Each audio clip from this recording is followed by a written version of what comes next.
Welcome to the Inside Startup Investing Podcast powered by King's Crowd. As always, I'm your host, Chris Lustrino.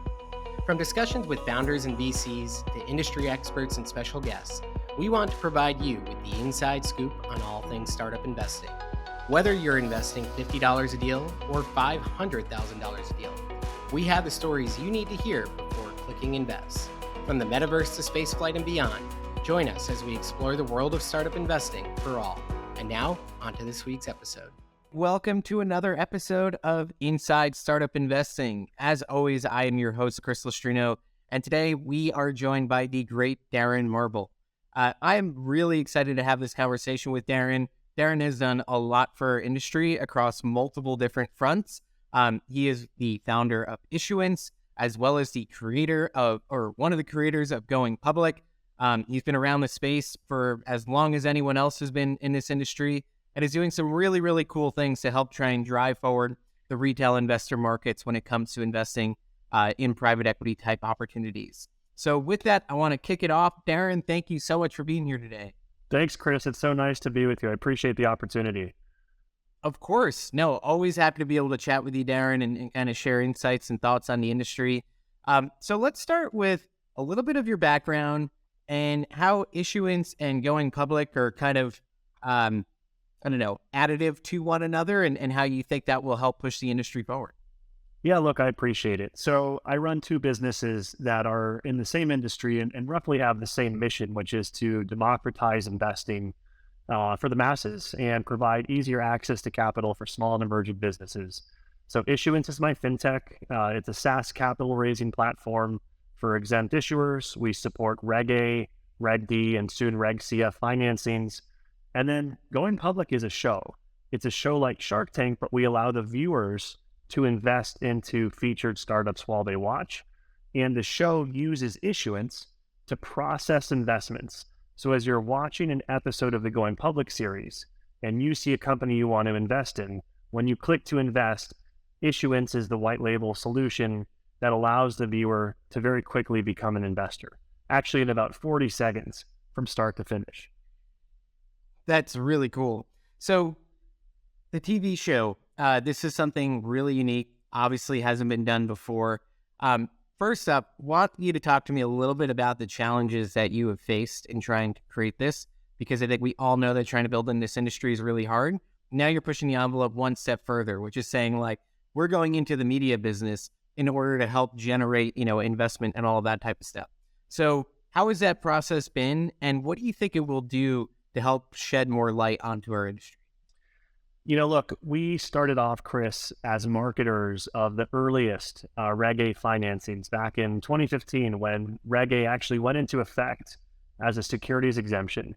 And what I realized very quickly was that the marketing of the deal was not only critical to helping founders raise capital, but it was also the hardest thing to do. And so it's also known as retail distribution. In other words, what is a marketing strategy for a founder? How are they going to actually market their deal online? Turns out it's not easy. There's no guarantee that just because you allocate $100,000 to a paid media campaign, you're going to generate even $100,000 in investment back. And, the other observation I had was that, look at this industry. It's about a $6 billion industry between Reg A and Reg CF. It's not a $100 billion industry. Well, why not? There's dozens of platforms. There's 3 securities exemptions that founders can use to solicit their investments. And 2 of those, Reg A and Reg CF, permit the non-accredited retail investor to participate. Why hasn't this industry become mainstream? And so the conclusion I came to is that in order for this industry to actually be mainstream, it needs a massively mainstream vehicle. So why not create an original series that becomes mainstream itself? A show that could be as big or bigger than Shark Tank. And we've been working on this project for 5 years now. And the reason it hasn't existed until today is because it's incredibly complicated. It's like saying, I'm going to build a rocket and go to Mars. And anybody will understand what you mean, but how many people are really capable of doing that? Maybe 1 or 2 people in the world. And with this show, there's a lot of components or puzzle pieces that needed to be assembled to bring it to life. There's a production involved. It's actually a multi-million-dollar production. We needed a distribution partner. We weren't going to put it on, our own website and expect people to show up. We needed to plug into a media company that already has millions of people, potentially investors as well. We needed a business model. We needed capital. There's a platform that's needed. There's rules and regs, SEC compliance. And so it took us 4 years to put the first season out. We had 4 startups featured in season 1 of going public. We streamed the season on entrepreneur.com. So Entrepreneur was our distribution and promotions partner for the show. And the 4 startups in season 1 collectively raised about $15 million from viewers of the series. And that includes a mix of retail and institutional investors. And so that was enough to prove the concept that we could put a show together where we follow the stories of founders on their capital raising journey and allow the viewers at their discretion to buy into the deal through a seamless investing experience. And yet we also thought $15 million between 4 companies is actually not enough. We needed to take the series upstream. We needed to find a distribution partner that could help these companies raise $8, $9, maybe $10 million by putting them in the show. And so we've signed a distribution deal now with a financial media partner that we are on the heels of announcing in the next 2 weeks. It happens to be a $1.5 billion financial media company. There's not a lot of $1.5 billion financial media companies out there, but we have attracted the right distribution partner to help us take this show upstream. And we're just thrilled to get the next season out, probably in May or June. 3 companies, 6 episodes, shorter episodes. So we're tightening the format. We're making it more entertaining, more engaging. We learned a hell of a lot from season 1, and we can't wait to announce it because I think it's going to be a game changer for the industry. Love to hear that. And let's talk about how you actually build a TV show into a business that's generating both cash flows for you as well as helping those founders raise capital. So one knock against our industry, I think, over the past several years is it could be very expensive to raise capital in these markets, especially if you're spending tons against marketing and not getting a great ROI. And you're spending a ton in fees, right, via the platforms. So how are you helping to manage those costs, and how are you still making sure that you get paid for providing that show? Look, we have what we consider, Chris, to be the anomaly asset or platform in the industry. We're the only group that actually has a original series with a high caliber production and a distribution partner. And the distribution is really a moat for us. There's no one else that has the type of distribution deal that we do with our media partner. And nor was there one prior to Entrepreneur as well. So the value prop for a company being in the Going Public series is actually twofold. Yes, any company we sign can raise capital from anybody over the age of 18 globally, but it's also an unfair way for these companies to promote their product, to generate revenue by acquiring customers. The millions of people who are watching these episodes can be both investors and customers at the same time. And so for that opportunity, we're actually charging what are undoubtedly the highest fees in the industry. So the cost to appear in season 1 was $250,000 cash and $2 million in stock. So there was a cash fee and there was a stock fee. And both of these fees, by the way, are independent of how much the companies raise. So we're paid the cash fee up front, the stock fee is on a vesting schedule. And again, companies signed up for this deal not because they were technically desperate to raise money. In fact, the companies we're attracting are like the top 1% of issuers in the industry. These are companies doing 20 million in 1 year and 40 million the next year. Some of these companies are profitable or break even.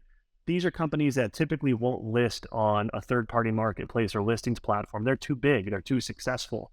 But the reason they wanted to pay these fees is because they can raise capital from viewers, but we're also giving the founders a platform to unfairly market their brand, to acquire customers, to create mass awareness for their company with millions of people around the world. And in September, I can share that we got a broker-dealer. So we raised our hand with FINRA and said we'd like to be regulated. We see an opportunity for this company, our company, to have a broker-dealer so the broker-dealer can charge success fees. So the new model is now a cash fee, a stock fee, and a broker-dealer fee. These are the 3 levers that we are playing with. Now, just to put it out there, like I said, these are the highest fees in the industry, but where else can a company go, Chris, where we're going to make them the stars of a show? And this isn't a 2-minute pitch video. This isn't a Shark Tank appearance where we're humiliating founders and they're getting teased and they're laughed out, or maybe they raise money from the sharks in 4 minutes. This is a serial narrative that follows the stories of these founders over time, days and months. And so that opportunity is unique. It's not an infomercial. And for that, we're charging fees. And ultimately, we're building a portfolio of equity in these companies. We want to see these companies raise 10 million, generate a few million in revenue, and go on to do a true IPO to NASDAQ or the New York Stock Exchange or the CSE or TSX within 12 to 24 months post appearance in the series, and turn our $2 million equity stake into 6, 8, 10 million, and to see the viewers of the series, turn their dollar shares into something more as well. So that's actually what we're really looking for here, Chris. We are looking to curate the highest quality startups in the US and Canada, make them stars of the Going Public series, help them tell their stories to the world, and raise capital, drive revenue, build their brands in the process. Well, I know from speaking with many founders that there's certainly a lot of interest to appear in your show. And I think what it comes down to, right, is you're willing to pay those fees if the distribution is really powerful. And that's what it comes at. It's how do you get the word out? And I think that's the biggest challenge every founder will face when they come into this market is how do you get the word out? How do you get people engaged? And then also there's some really savvy founders that I've talked to where it's, I want to get the word out and I need to raise the money, but also this is a major exposure play where if I'm planning to IPO in 12, 24 months, I better have the right story building up to that and have that momentum play on my side as well. So it's really interesting. Obviously a super unique model. If founders are listening to this and they want to apply for maybe season 3, how do they go about that process and what does it look like? They can go to goingpublic.com and click apply, and they can send us their deck. We'll take a look at every company that comes through. We're now looking at signing Reg CF issuers. We're looking at Reg B 506C because Issuance has products that support those offerings. Issuance is the exclusive platform for the series. So companies that are listed on other platforms, they're actually ineligible to be in the series, just to put that out there. But look, we're coming downstream to a degree because we love the Reg CF market. We see companies raising capital on these platforms, and some of these companies are actually really interesting. They have good business models. They're growing fast. They've got charismatic founders that would play well in a show like this. So we're, kind of in process of evaluating our fee schedule to see if we can reduce those fees and make them palatable and digestible for smaller companies that aren't going to have raised $10 or $20 million in a previous round of funding and, are looking for more exposure than capital. But they can go to goingpublic.com, click apply, and we'll look at anyone. Nice. Now, you talk about having industry high fees when it comes to going public because of the built-in distribution. Now, Issuance, I think, is kind of on the other side of the spectrum, which is probably some of the lowest fees in the industry in terms of a marketplace. So talk about what makes Issuance unique and how do you keep costs low for founders? Yeah, it's a really good point. I've got these two businesses and they do operate at different sides of the spectrum. Industry is a fintech. It's a white label solution for companies raising capital online. We have really built our brand around the Reg A industry. Now we're in Reg D, soon to be Reg CF. And I look at Issuance, Chris, as a processor of investments. I look at going public as more of a capital raiser, right? We're being paid to provide massive distribution with the idea that the viewers of the show can invest. But on the Issuance side, we look at ourselves as a processor of investments. In other words, if you're the issuer and you're using Issuance, it's incumbent on you to go out and run a marketing campaign. You've got to spend money to advertise your deal, or you're going to run a marketing campaign and work to convert your community, your existing customers, into investors. And so from that standpoint, Issuance, we never thought, well, let's go and charge 8% for that. Those are fees that are paid to an investment bank that goes out and places capital. So Issuance fees net out to 3 to 4% of the deal. Because we look at these deals as we're taking your customers and helping you convert them into investors. Or you're going to spend $50,000 or $100,000 in a marketing campaign. Why should the platform charge you fees as if that, those dollars are being raised by us? They're being raised by you. So what we're known for in the industry are two things. We've got the slickest user interface in market today. Investors can check out for securities in privately held companies in about 40 seconds. We were the first to bring to market Apple Pay and Google Pay as checkout methods, which is how people expect to buy online. They should buy securities the same way from their iPhone, Google phone, 2 clicks and you're in the deal. And then we're known for having some, if not lowest fees in the industry, so that we've got a superior product at a lower cost. And that's why we're actively winning deals in competitive sales cycles. We're flipping clients over from other platforms, marketplaces, onto Issuance, where they can run the financing on their own domain or website. They control the brand, they own their investor data, their investors are not being exploited. This is how we think, that product should operate in the industry, and we're having a lot of success with it. Well, that's really interesting. So for investors who are listening, will investors even realize, like, obviously when you go on Republican WeFunder, you've created your account, you live there, you go there to find other deals. But what you're talking about is a white label solution, which very simply means I could create a page that looks like kingscrowd.com, but it's for actually investing in my business. And you're kind of the back end of that. So do investors know they're going through Issuance, or is it really just, I'm going and investing in this individual company and you're essentially the payment process? That's a good question. No, they do know. So the Issuance brand is there when you're on, let's say, kingscrowd.com/invest. And if it were an Issuance deal, when they click invest, our brand is there alongside yours. So I would say it's kind of sub to the client's brand. We're really looking to help clients raise capital, promote their brand, and minimize ours. But I think there are investors that see that Issuance is the processor of the subscription. They receive communications from Issuance. Hey, you've created an account. You got to go complete the process, or we need this information to complete your KYC AML. But I think ultimately it's a desirable way for companies to raise capital. It's a nice alternative to the marketplace or listings approach, where you see, to me, it looks like Kickstarter for equity. And I've always been shocked that somehow that's become a popular model. Even in 2023, companies opt to list their deals on a platform alongside 100 other companies that they have no association with, may not want to be associated with. And then the platform is immediately taking advantage of the leads that come in for a deal and remarketing their own securities. Pretty common phenomenon. So we've desired to provide a white label solution so that you can run the financing on your own domain. We've got a little bit of branding and visibility, but it's really designed to streamline the process for the issuer.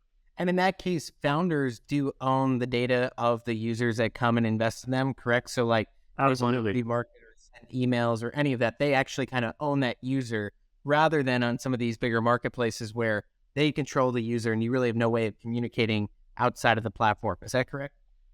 Absolutely. What we do at Issuance is we anonymize data.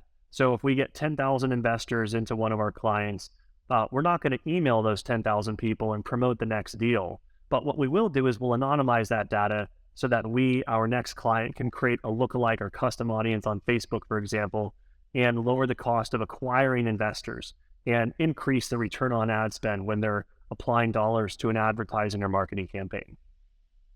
Got it. That makes a lot of sense. Well, I think it's such a interesting concept. I mean, I think if we take the example of like Drive to Survive, right? The F1 show on Netflix, and now they're getting into golf, they're getting into all these things.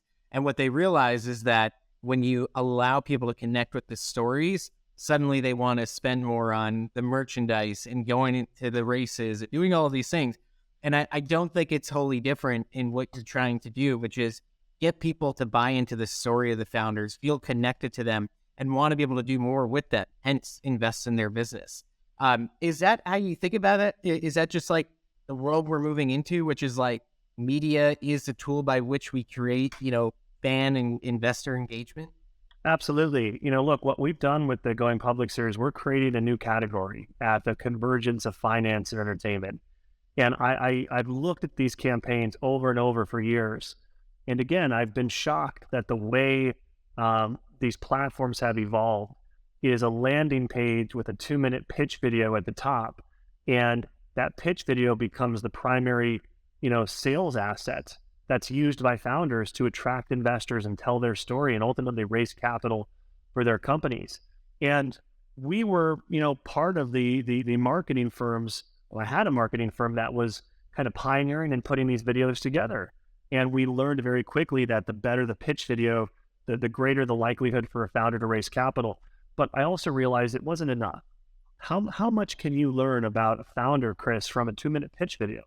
What are they going to show you? They're going to show you the highlights.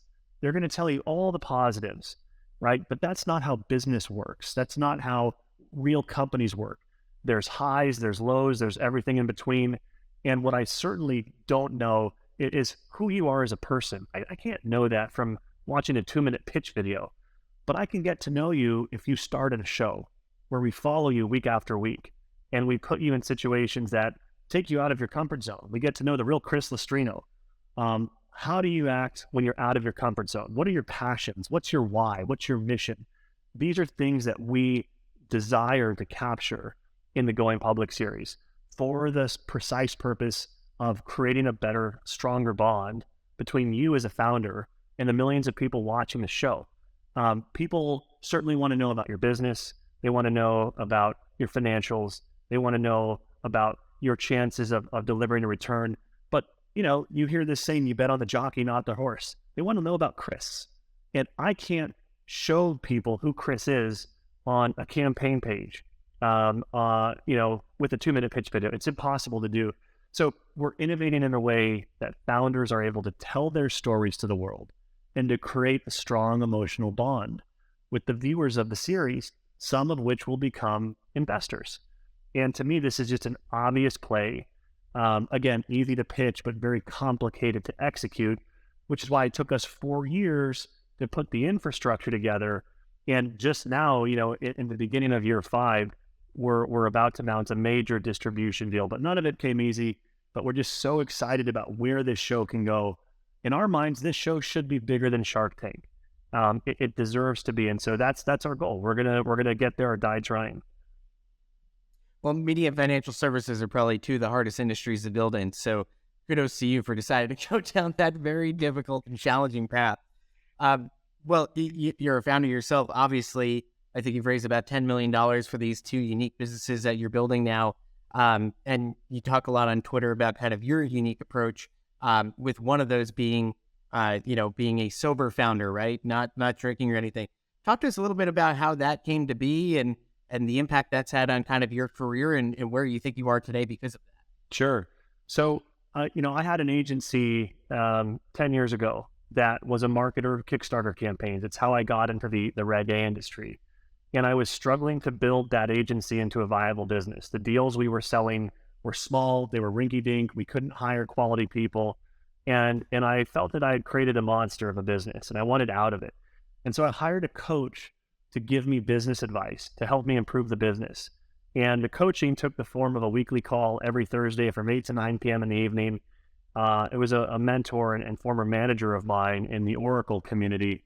And I would just vent to this guy. His name was Adam. And I would just complain about all the reasons I was frustrated with my company and why it wasn't working. And I kept saying to Adam, if I could only, raise $1 million, if I had this partnership or this deal. And he listened to me for 3 months. And at the end of the 3-month coaching session, it was time for him to kind of give his advice. And his advice was for me to quit drinking for 90 days. And I remember feeling insulted when I heard that advice. I said, Adam, how is that your business advice? I've been telling you about my business and the things I need to do in my business. He says, Darren, I hear you, but you keep externalizing your success. If you want to have a business breakthrough, you need to transform yourself first. And so I challenge you to quit drinking for 90 days.